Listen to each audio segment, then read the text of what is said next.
André, obrigado por ter coberto aí um território tão vasto relativamente em pouco tempo. A gente tem ainda mais 20 minutos aqui para as perguntas. Como de hábito, eu vou abrir para perguntas. Vamos recolher aqui 2, 3 perguntas e aí voltamos a você. Eu peço que as pessoas se identifiquem, esperem o microfone e façam perguntas concisas, para que um número maior de pessoas possa fazer perguntas. Vamos lá, vou fazer uma pergunta. Desculpa, meu nome é Anthony Eiger.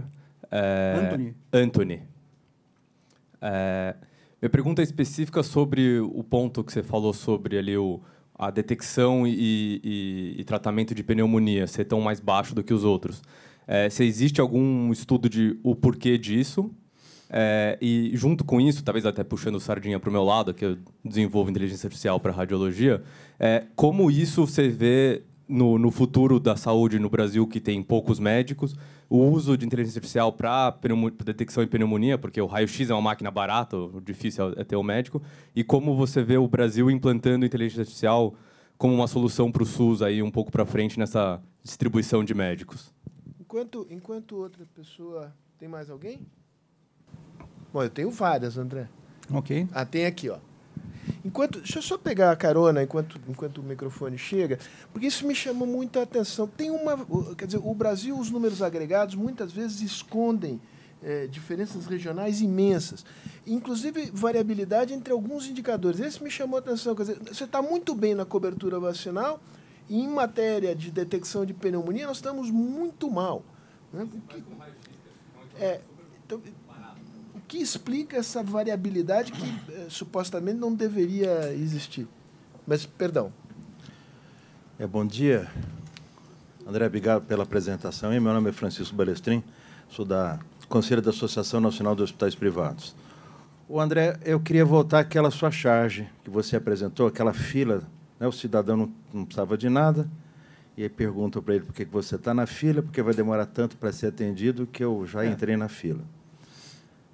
Aquilo significa, na minha percepção, que o que o cidadão está buscando lá é uma assistência médica à saúde. Uhum.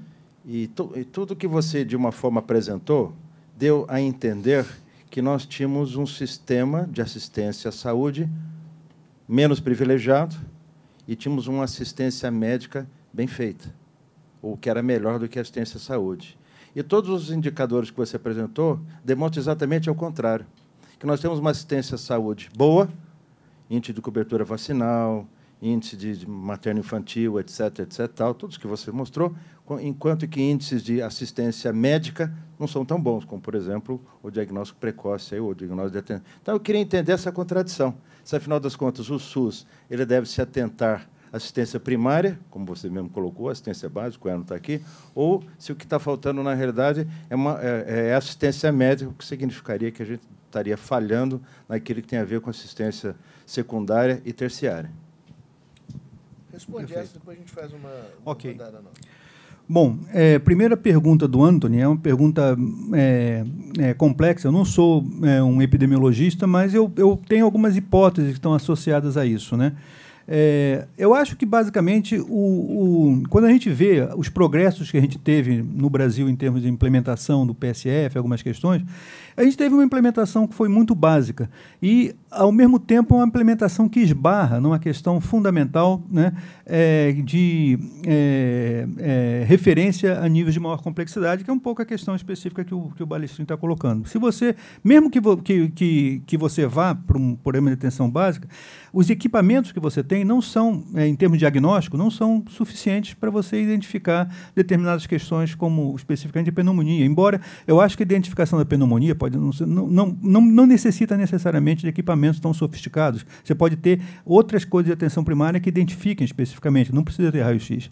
Agora, mesmo não tendo, quer dizer, na questão do raio-x, eu acho que existe um problema de qualificação técnica das equipes para que você possa especificamente identificar esse tipo de questão.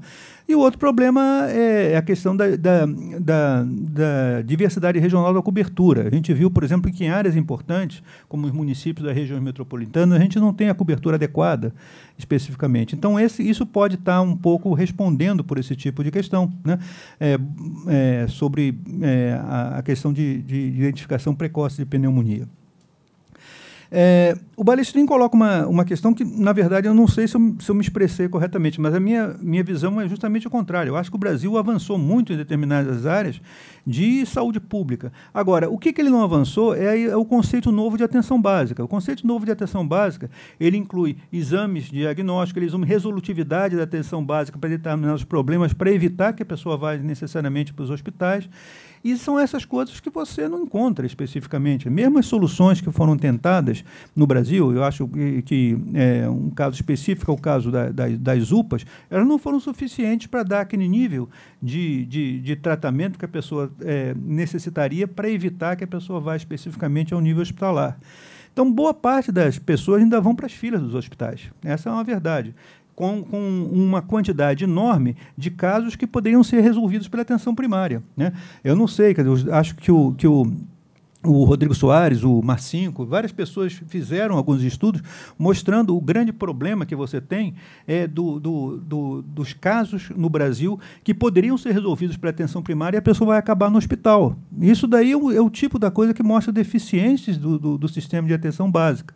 Você tentou fazer algumas correções, eu acho que a ideia das AMES e das AMAs aqui em São Paulo, de alguma forma, tentou equacionar um pouco esse problema, oferecendo uma atenção de 24 horas, mas mesmo assim você tem muitas deficiências ainda associadas a isso. Então, a minha tendência é concordar com você. Só que eu acho que a gente tem que pensar também nesse novo conceito de atenção básica, que é um conceito mais complexo de atenção básica e que incorpora a tecnologia. Ele não... a ideia específica é que você necessita de um nível de resolutividade maior na própria atenção básica para fazer com que isso coloque. Mas isso sem contar especificamente a própria questão hospitalar, que está muito a desejar. As pessoas têm filas enormes, especificamente, de cirurgias eletivas, que tem filas de 2, 3 anos no Brasil para determinados tipos de cirurgias, e essas questões são questões que têm que ser efetivamente resolvidas, né? Eu acho que falta especificamente um grande processo nessa linha. Uma nova rodada aqui. Tem Beatriz e uma pessoa ali. Vamos por ordem de facilidade. Vem aqui. Inteligência artificial, você tem alguma observação? Espera um pouquinho. Agora, se a gente entrar na tréplica... Desculpe. Bom, deixa eu só... vai. Não, a questão da inteligência artificial, a gente vai ter uma mesa que vai discutir isso hoje no final da discussão, que vai vir o secretário de Ciência e Tecnologia do Ministério da Saúde e o César. Né? O César, não sei se ele já está aqui. Não, né? Mas o César é uma pessoa... o César Bicalaf, né? Ele vai dar a resposta. Mas eu acho que o problema da inteligência artificial é uma coisa que tem que ser incorporada, porque ela está sendo incorporada em larga escala ao nível mundial nos serviços de saúde. E essa é uma questão que poderia, de alguma forma, fazer com que você pudesse ter uma maior precisão dos diagnósticos específicos nessa área. Vamos lá. Beatriz aqui, depois chega aí. Na verdade, eu sou Beatriz Cardoso. Na verdade, eu queria fazer mais um comentário que uma pergunta, que vem de um outro olhar. Eu sou da área de educação, e quando a gente olha uma apresentação como essa, se podia colocar do lado uma apresentação da educação e estabelecer todas as conexões para o desafio macro que a gente tem. Isso. O que você trouxe ali no começo é uma visão, né? Uma visão de serviço público nas áreas sociais em um país que estava comprometido com determinadas premissas.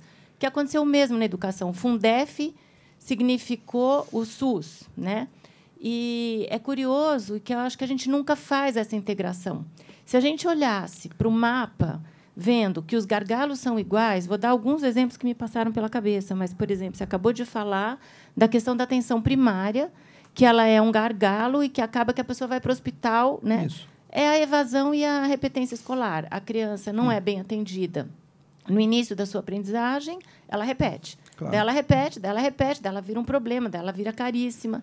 Então, é muito curioso como a gente não integra uma visão de atendimento social mais ampla para que você fazer o que você mesmo disse, que é uma repriorização de gasto. O dinheiro não tem, mas se a gente repriorizar nas duas áreas, a gente avança muito.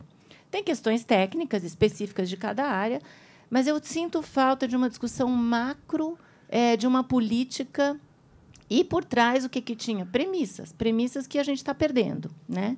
Que eu acho que foram mudando e hoje a gente está num ponto bem mais drástico. Então, assim, era só chamar atenção para a questão da base de dados. A educação tem milhares de plataformas dentro do próprio MEC que não conversam entre si, você não pode somar aquele dado. Então, assim, são semelhanças e que, se a gente, de repente, fizesse enxugasse, né, aonde apostar, realmente, nas duas áreas, acho que a gente avançaria bastante. Talvez na segurança pública seja semelhante também. Né? Então, era mais uma conexão de áreas. Obrigado. Peço ajuda aqui para levar o... Chegamos lá. Vamos por partes aqui. Bom dia, parabenizar o André, o Sérgio. Trabalho no serviço público, numa grande maternidade, e trabalho na saúde privada.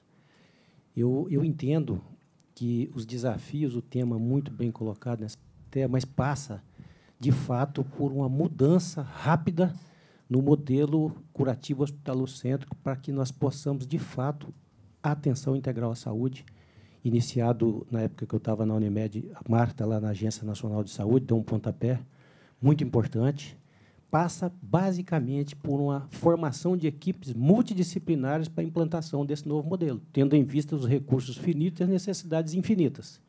Se nós não debruçarmos, e agora eu sou até suspeito, porque eu sou amigo do atual ministro, que eu acho que foi uma escolha que está fazendo um diagnóstico preciso e tem uma equipe muito bem montada no Ministério da Saúde, eu creio que há atenção. E, principalmente, André, o Sérgio, a inclusão, eu achei interessante a colocação do Sérgio, falou em relação ao preço, até dando uma provocação positiva. O Sérgio falou que muito caro os planos. Eu acho que a saúde privada ela tem que ser incluída na discussão da saúde pública do país. Se não houver essa parceria público-privada com transparência, com a finitez dos recursos e a infinidade das necessidades, nós não vamos conseguir, André, chegar num diagnóstico. Então, essa é apenas uma provocação, Sérgio, para a gente continuar. Muito obrigado. Bom, André, acho que essas duas questões aqui merecem ser respondidas. Depois, eu sei que tem mais duas pessoas aqui, eu peço um minuto de paciência. Perfeito. Olha, Beatriz, eu concordo plenamente contigo. Eu acho que, basicamente, a gente não tem uma visão específica, estratégica, de como a gente vai equacionar os problemas, que ele tem soluções muito básicas. E, além de questão de soluções muito básicas, eles necessitam de uma certa integração, né, de áreas para poder ser resolvidas. Ou seja, normalmente, as políticas públicas no Brasil, elas sofrem, além de sofrerem muitas descontinuidades, elas têm determinados tipos de vícios onde elas não resolvem os problemas básicos e avançam para outras.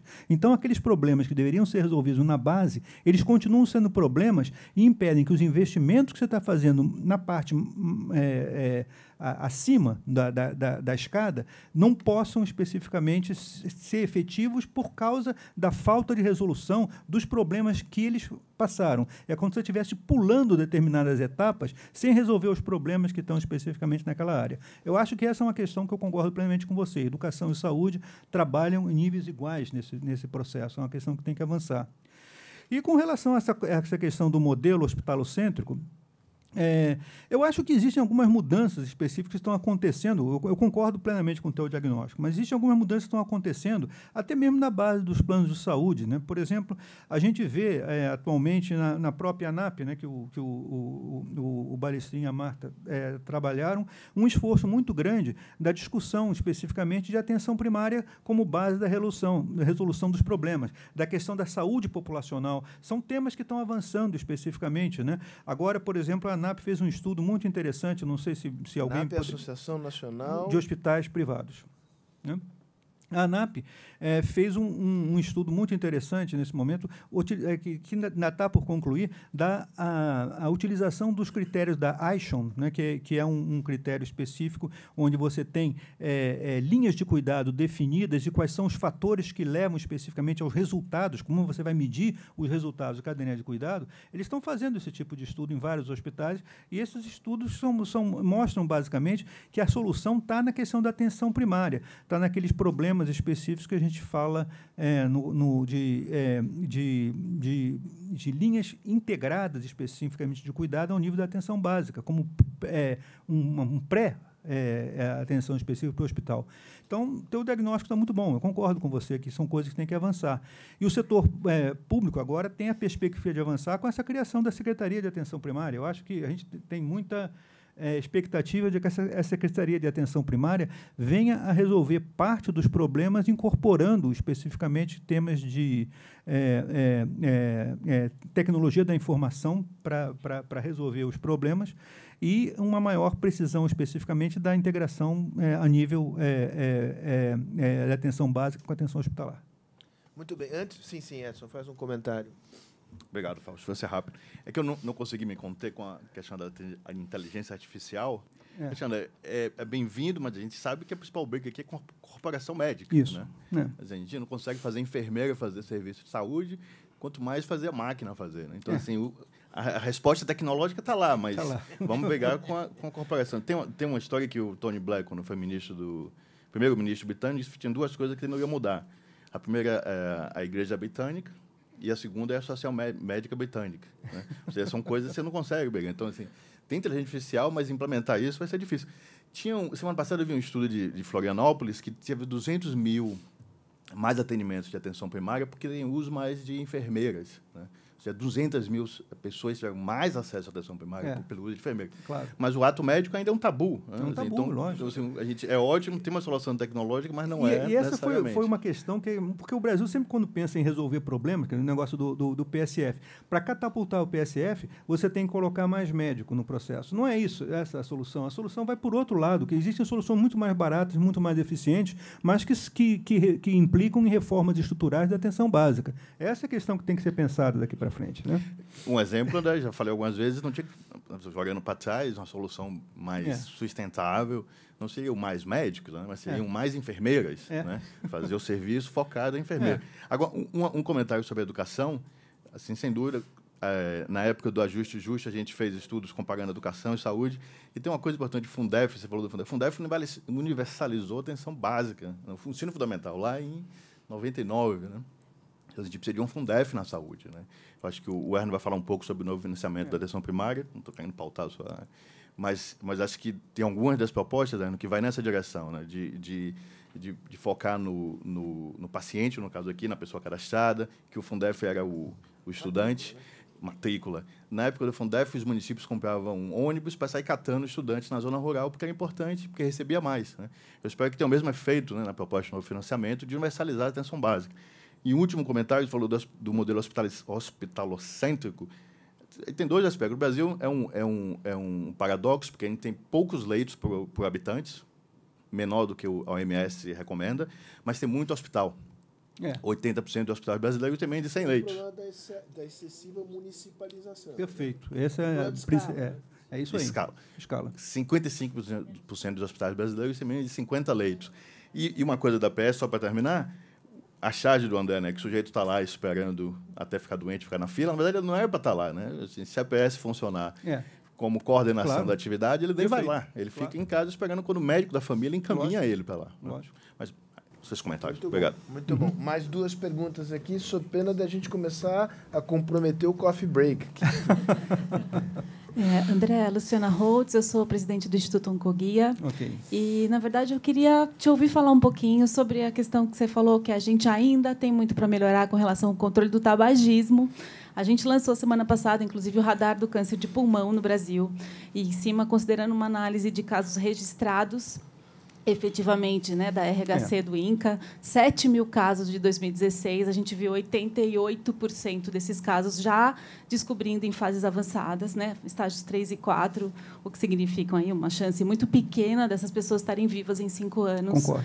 E, assim, né, desafios gigantescos, né, desde a atenção básica com relação ao controle do tabagismo, dados de pacientes que passaram por 4 médicos para conseguir fechar um diagnóstico de câncer de pulmão, desafio para fazer a biópsia. Então, a gente tem muitos desafios, né, para fazer diagnóstico precoce e também não está conseguindo tratar adequadamente o paciente de câncer de pulmão. Queria te ouvir um pouquinho. Perfeito. Podemos juntar, acho que tinha mais uma mão levantada aqui, ali atrás, olha, mais uma aqui. Ó. Depois eu vou precisar encerrar, senão a gente vai... Bom dia a todos, meu nome é Roseli Machado, eu sou do Grupo Mulheres do Brasil. Sou do Comitê de Sustentabilidade, e aí as pessoas vão falar, né, o que sustentabilidade tem a ver com isso, mas a gente está olhando o objetivo 3 de desenvolvimento sustentável, né? E eu gostaria de saber o quanto esse programa está olhando exatamente para os objetivos, para as nossas metas. Você comentou que a gente teve aí 2015 e 2016 um aumento da mortalidade infantil. Então, para onde o Brasil está caminhando, se está caminhando alinhado com os objetivos. E a outra coisa eu sou mãe de uma adolescente que recentemente descobriu uma doença autoimune. E a gente percorreu tanto hospitais renomados, clínicas renomadas, particulares, mas a gente acabou descobrindo o que era realmente no SUS, né? Numa UBS de Osasco. Eu gostaria de saber o quanto o SUS está olhando para essas novas doenças, né, que eu vejo um crescimento nessas doenças autoimunes, e também nessa minha busca pelo diagnóstico correto, eu observei que muitos pacientes vão para o hospital apenas, às vezes, para ter uma conversa. Eu acho que não era nem questão de doença em si, de colocar um médico à disposição, mas talvez um profissional que tratasse isso de uma outra forma. Se esse é um olhar do SUS também. Obrigada. Bom, duas questões muito interessantes. Eu gostaria de, primeiro, corresponder a Luciana, do Oncoguia. E, basicamente, eu acho que o Brasil teve um avanço fundamental na política contra o tabagismo. E aí, eu acho que as medidas que o Ministério da Saúde tomou, principalmente durante a gestão do ministro Temporão, foram muito boas naquele momento. O INCA teve uma participação, de alguma forma, também boa nessa questão específica. E o Brasil teve uma política que eu acho que foi bastante bem sucedida, depois de redução da questão específica do imposto sobre o tabaco, né, de ter uma política de aumento do imposto sobre o tabaco muito importante, que eu acho que o Banco Mundial, hoje em dia, tem centenas de estudos em vários países que mostram praticamente que a política mais efetiva que se existe na questão do controle do tabagismo é a questão do imposto sobre o tabaco, porque se a gente vê a curva de demanda do tabagismo, ela é diferenciada de acordo com o nível de renda. Então, a curva de elasticidade da demanda, né? Então, a elasticidade da demanda ela é muito suscetível para as pessoas de mais baixa renda ao preço. E se você aumenta o imposto, você evita especificamente que pessoas de baixa renda passem a utilizar o tabaco. Então, só para ter uma ideia, hoje em dia as tabacaleiras fazem uma pressão enorme, específica, para tentar novamente reduzir o imposto sobre o tabaco, e um dos argumentos que se usa hoje em dia é o argumento do contrabando. Eu vejo claramente que isso é uma política equivocada, porque em vários países que a gente tem estudado, reduzir especificamente o imposto para evitar o contrabando não tem dado resultado, né? Eu posso trazer vários estudos do Banco Mundial. A atualmente se publicou um estudo de 400 páginas sobre isso, com a experiência de vários países. Então, essa é uma questão que a gente tem que tomar muito cuidado em ver que política a gente tem que manter, especificamente em relação ao tabagismo. Eu concordo com você que eu acho que, do ponto de vista do PSF, mais coisa deveria ser feita no sentido de você fazer a prevenção. E, principalmente, com os jovens em relação às escolas, né? Uma das coisas que, recentemente, a gente tem visto é que tem aumentado o consumo de cigarro entre os jovens.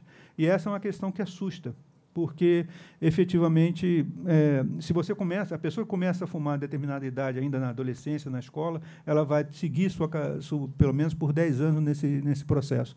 E essa é uma questão que a gente tem que trabalhar mais ainda dentro desse processo. Eu concordo plenamente com você. E, com relação à questão dos estágios, eu concordo plenamente. Quer dizer, um estudo que eu publiquei outro dia, até baseado em dados do próprio DataSUS e com base nas pesquisas que a Abrale tem feito, mostram que a diferença de custos para determinados tipos de câncer, de acordo com o estadiamento que você tem, são enormes, né? Quer dizer, na verdade, o estadiamento 3 e 4, você tem um custo anual com o tratamento e uma possibilidade muito menor de cura, né? O custo anual do tratamento é 4 a 5 vezes maior, dependendo do tipo de câncer, com uma possibilidade de cura muito menor. Então, até mesmo uma questão de eficiência, a questão da detecção precoce é um investimento que se paga, né? Essa é uma questão que, especificamente, a gente tem que avançar muito mais dentro do Brasil. Bom, Com relação à questão da Roseli Machado, quer dizer, eu acho que a questão das doenças autoimunes, das doenças raras, elas têm avançado um pouco no papel. Mas falta muito ainda um papel, e aí não é só questão específica de como é que você vai definir, eu acho que é a questão de como se tem que se organizar os movimentos de pacientes no Brasil. Eu vejo que em muitos países esses tipos de questões têm avançado quando os movimentos das associações dos pacientes passam a ter uma voz muito maior e uma integração muito maior com o processo das políticas públicas. Eu vejo que as associações de pacientes e a sua integração com o SUS é muito precária no Brasil. E essa é uma questão que deveria avançar. Quer dizer, a forma como se organizam os conselhos deve incorporar muito mais associações de pacientes, do meu ponto de vista, do que especificamente outros tipos de representação. Os conselhos do SUS são excessivamente representados por setores que não deveriam ser e subrepresentados por setores que são aqueles que efetivamente têm importância. Se a gente trabalha numa linha atualmente de colocar o paciente como centro, né, a centralidade do paciente, é muito importante abrir o diálogo para que as associações de pacientes estejam presentes dentro desse processo. André, obrigado. Enfim, agora vamos fazer uma parada de 10 minutos, 15 minutos no máximo, para a gente não perder o trem aqui. E queria pedir uma salva de palmas aqui ao André para a excelente pessoa.